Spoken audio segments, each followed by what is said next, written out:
अब आपको इस क्वेश्चन में बोला है कि ए और बी का वैल्यू फाइंड आउट करके बताओ कितना आएगा। तो इस क्वेश्चन को सॉल्व करने के लिए आपको क्या करना है, आपको ये चेक करना है कि 10 के टेबल में √3 आता है या नहीं। अगर आता है तो कब आता है। तो आप जब ट्रिग्नोमेट्रिक टेबल चेक करोगे तो आप देखोगे कि 10 के टेबल में √3 आता है। और कब आता है, 1060 पर। तो आप क्या करोगे, 10 √3 के जगह नेक्स्ट लाइन में आप लिख दोगे 1060 डिग्री। ये चीज क्लियर है। अब हमने इसको 1060 डिग्री में चेंज क्यों किया, क्योंकि आपको ए और बी का एंगल का वैल्यू निकालने बोले हैं। तो एंगल का वैल्यू तभी आएगा जब हमें थीटा पता हो, मतलब डिग्री पता हो कितना डिग्री का है। तो इसलिए हमने √3 को 1060 में कन्वर्ट किया। ठीक है। अब सेम चीज यहाँ पे भी करेंगे ऑपोजिट साइड में।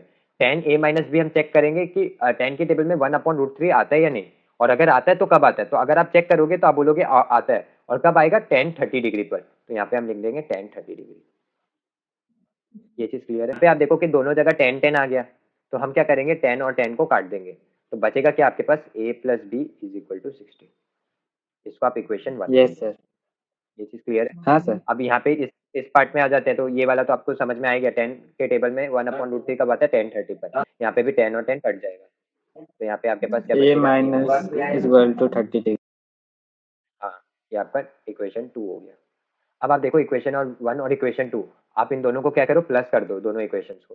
तो एडिंग 1 + 2। तो इक्वेशन 1 था आपका a + b = 60। Yes sir. और इक्वेशन 2 था आपका a minus a - b B = 30। 30।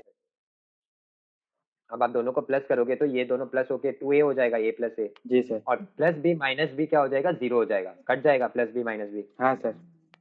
तो ये गायब हो गया। तो बचा क्या आपके पास, 2a = 30 + 60 90। जी सर।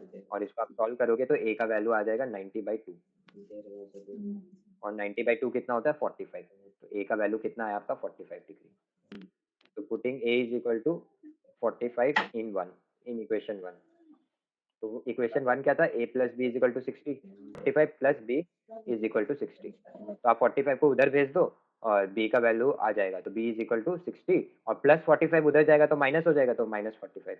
आंसर आ जाएगा 15। और अगर आप उस इक्वेशन 2 में भी पुट करते तो भी आपको b का वैल्यू 15 डिग्री मिलता। क्लियर है जी आपको सर। पूरा। तो a का वैल्यू हो गया आपका 45 और b का आपका हो गया 16 डिग्री।